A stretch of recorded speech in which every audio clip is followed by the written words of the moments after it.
It's the community that will change the community. It's not going to be government.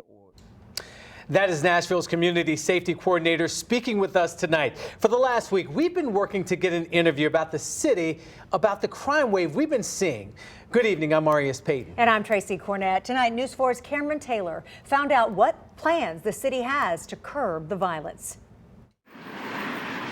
Shirley Crawley's family is at a loss. It's hard. I can't even put it in words how hard it is for me right now. Her brother Tyrone Moore still stops by her house more than a week later, a source of comfort as he tries to process her unexpected death.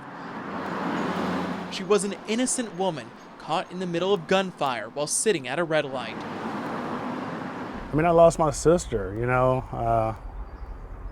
we were separated years ago.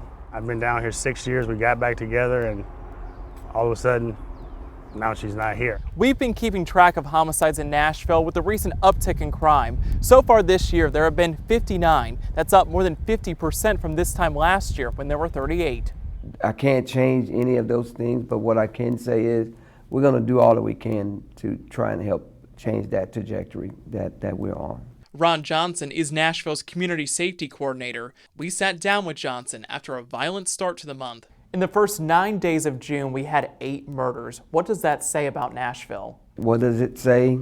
No one is exempt, no city, no state, none of us exempt, but we got to try and do what we can about it.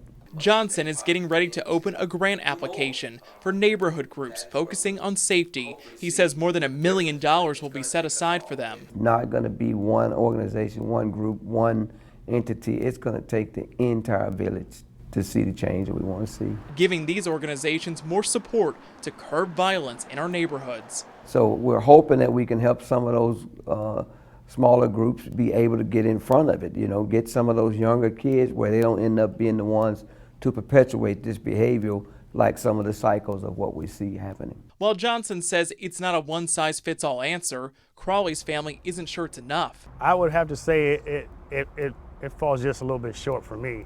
Moore does agree a piece of the solution lies with the community. Help a lot. If they had more funding, I would say they can reach more people. While new initiatives may not impact his family, he believes they could prevent others from experiencing the same heartbreak.